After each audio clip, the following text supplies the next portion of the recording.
Hello friends, I am Harish Demla from accurate fortune astrology. दोस्तों, आज हम बात करेंगे जुपिटर की कैंसर असेंडेंट के 12th हाउस की प्लेसमेंट के बारे में। और ये जुपिटर की लास्ट प्लेसमेंट है। आइए जान लेते हैं कि अगर गुरुदेव कर्क लगन के द्वादश भाव में बैठ जाएं तो हमें किस तरह के फल मिल सकते हैं। देखिए दोस्तों, 12th हाउस का संबंध लॉस से है, एक्सपेंसेस से है, बीमारी से है, हॉस्पिटलाइजेशन से है, अकेलेपन से है, फॉरेन लैंड से है, अलूफनेस से है, सॉलिट्यूड से है, दूर दराज के इलाकों से है, जो अकेली जगहें हो, थोड़ा स्केरी है, थोड़ा सीक्रेटिव हाउस है, छुपा हुआ हाउस है। स्पिरिचुअलिटी से भी इसका संबंध है, क्योंकि स्पिरिचुअलिटी का संबंध अकेलेपन से ज्यादा रहता है। और बेड प्लेजर्स यानी कि फिजिकल कार्नल प्लेजर्स का घर यानी कि संबंध भी 12th हाउस से है। और 12th हाउस का संबंध आश्रमों से है, जेल से है, हॉस्पिटल से है, एसाइलम से है। ये सारी की सारी जगहें अकेली हैं, चाहे ये शहर के बीचों बीच हों, लेकिन जब इंसान इन जगहों पे जाके रहने लगता है तो उसे एक बहुत ही अजीब तरह का अकेलापन फील होता है और उसको ये समझ में आ जाता है कि हम अकेले ही हैं दुनिया में। तो जो चीज, जो जगह आपको अकेलेपन का एहसास दे, वो 12th हाउस है, वैराग्य का हाउस है, मोक्ष का हाउस है। और कुछ बुरी चीजें भी हैं, लेकिन ये फॉरेन कंट्री का भी हाउस ही है, क्योंकि फॉरेन कंट्री में जब हम जाते हैं तो अपने सगे संबंधियों से दूर ही चले जाते हैं और वहां हम अपने आप को अकेला ही फील करते हैं, because we can not connect with the other community people, other cosmic people. तो 12th हाउस स्केरी हाउस है और दुष्टाना हाउस है। अब यहां पर भाग्य का स्वामी आके बैठ गया। ज्यादातर चीजें क्या निकल रही हैं 12th हाउस से? खराब ही चीजें निकल रही हैं। 2-4 चीजों को छोड़कर बाकी चीजें खराब ही हैं। तो अब भाग्य का स्वामी अगर 12th हाउस में चला जाए तो भाग्य का नुकसान ही होगा, भाग्य का एक्सपेंस हो जाएगा, भाग्य का लॉस हो जाएगा, भाग्य में डेफिशिएंसी आ जाएगी, डेस्टिनी हमें सपोर्ट नहीं करेगी। और 9th हाउस से जो भी सिग्निफिकेंस निकल रहा है उसमें डेफिशिएंसी आ जाएगी। बस एक ही चीज में अच्छी चीज आ सकती है, क्योंकि जुपिटर जैसा प्लैनेट है तो हमें कुछ स्पिरिचुअलिटी में ले जा सकता है ये, यानी स्पिरिचुअल एक्टिविटी या स्पिरिचुअल एडवांसमेंट में हम जा सकते हैं, कुछ चैरिटेबल काम कर सकते हैं, कुछ अच्छे काम कर सकते हैं जो कम्युनिटी के लिए मतलब एक सेवा हो या कम्युनिटी के लिए हेल्पफुल हो। या फिर दूसरी अच्छी चीज अगर हम यहां देखते हैं तो फॉरेन कंट्री की सेटलमेंट, यानी कि यहां से हम फॉरेन कंट्री की सेटलमेंट ये जुपिटर करवा सकता है हमें।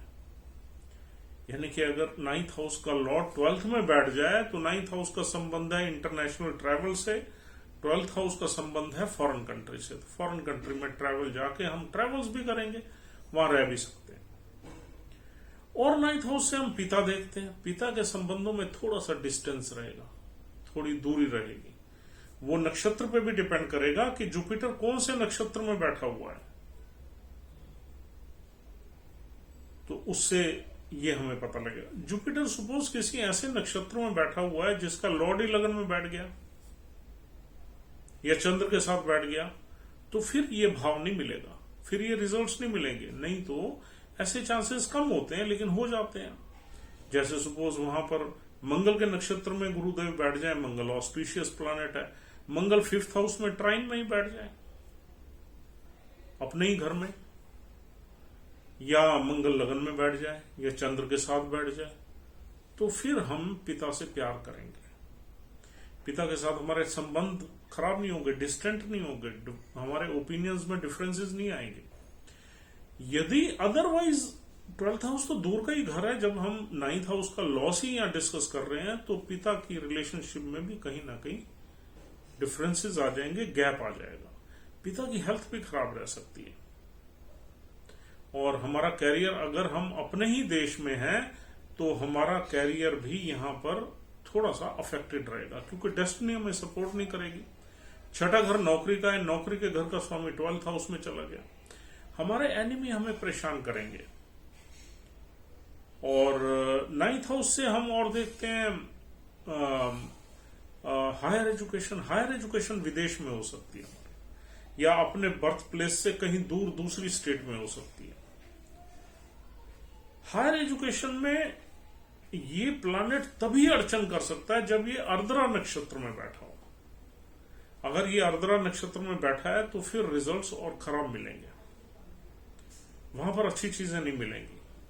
वहां पर हमारी इंटरनेशनल ट्रेवल्स में भी हमें कुछ न कुछ हार्डशिप, कुछ न कुछ ऑब्स्टेकल्स फेस करने पड़ेंगे, डिफिकल्टीज फेस करनी पड़ेंगी।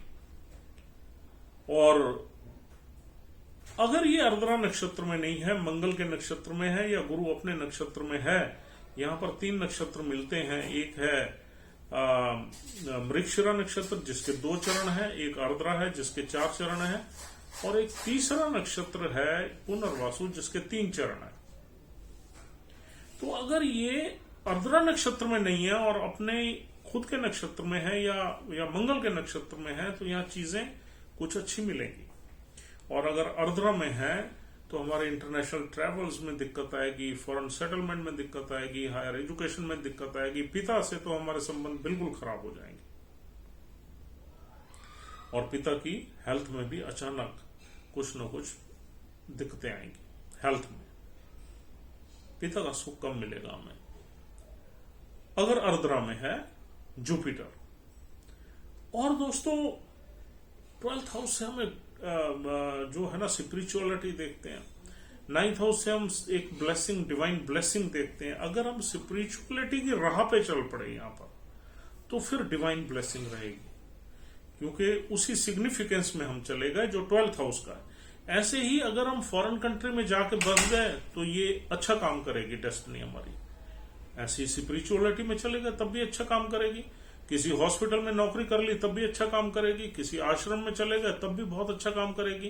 किसी दूर दराज के इलाके में अगर हम नौकरी कर रहे हैं या किसी सपोज डिफेंस में चले गए, नेवी में चले गए, समुद्रों के बीच बीच, पहाड़ों के बीचों बीच हमारा फॉरेस्ट डिपार्टमेंट में चले गए, तो जितने भी अकेली जगहें हैं अगर हम वहां चले गए, चाहे अपने देश में या पराये देश में, तो ये प्लेसमेंट अच्छा काम करेगी। और ये प्लेसमेंट तब ले जाएगी इन जगहों पे काम करने के लिए जब ये अर्द्रा नक्षत्र में नहीं है। अर्द्रा नक्षत्र में नॉर्मली इस तरह के अच्छे फल नहीं मिलते, क्योंकि खराब नक्षत्र है। इसकी जो डिटी है वो रुद्रा है। Rudra is a third I of Shiva, और इसका जो सिंबल है वो टीयर ड्रॉप है, आंसू है। तो ये नक्षत्र तूफान का नक्षत्र है। इसमें बड़ी इंस्टेबिलिटी है, डिस्ट्रक्शन एंड रीबिल्डिंग का नक्षत्र है। वही भाव इसी नक्षत्र में हमें मिलता है। और इसका लॉर्ड है राहु। वैसे शिव जी का रुद्र रूप है ये नक्षत्र। तो दोस्तों यहां पर इन सब चीजों में हमें अच्छी चीजें तब मिलेंगी 12th हाउस से रिलेटेड जब ये गुरु या तो अपने ही नक्षत्र में बैठे हुए हैं जिसके 3 चरण यहां मिलते हैं पुनर्वासु में, या फिर मृगशिरा में जो मंगल देव का नक्षत्र है जिसके 2 चरण है, तीसरा और चौथा। और फिर मंगल भी वेल प्लेस्ड है। गुरु को तो देखने की जरूरत नहीं, जहां गुरु अपने नक्षत्र में हुआ वहां सिर्फ चंद्र को आप देख लो। और फॉरेन कंट्री के सेटलमेंट में एक आध योग और भी होना चाहिए, यानी कि या तो चौथे घर का जो लॉर्ड है शुक्र वो बैठ जाए वहां पर किसी अच्छे नक्षत्र में, 12वें घर में, या चौथे घर में राहु बैठ जाए, या फिर गुरु जिस नक्षत्र में हो उस नक्षत्र का लॉर्ड भी वहीं बैठ जाए गुरु के साथ मंगल। तो यहां पर फॉरेन की सेटलमेंट लगभग एश्योर हो जाएगी। अब छठे घर का प्रभाव भी यहां देखने को मिलेगा, यानी कि हमारे एनिमीज हमें तंग कर सकते हैं। कुछ बीमारी वगैरह का योग, हॉस्पिटलाइजेशन का योग भी ये गुरुदेव बनवा सकते हैं। और बीमारी और 12वां घर हॉस्पिटलाइजेशन का, छठा घर बीमारी का है। कुछ लिटिगेशंस, कोर्ट केसेस के केस में हमें हैरेसमेंट हो सकती है, एक्सपेंसेस हमारे बड़े हुए हो सकते हैं, लेकिन फिर भी एक्सपेंसेस को हम काफी कंट्रोल कर लेंगे यहाँ, because this is Jupiter. The Lord of wisdom. यहां हम विजडम अप्लाई करके अपने एक्सपेंसेस को जरूर मैनेज कर लेंगे। नौकरी हम कहीं दूर कर सकते हैं, नौकरी के घर का स्वामी है। और छठे घर से जो हमारे डिस्प्यूट्स रहेंगे वो थोड़े से यहाँ पर बढ़ सकते हैं, और एनिमीज पे हमारा कंट्रोल मुश्किल से रहेगा, क्योंकि जुपिटर भी लॉस के घर में।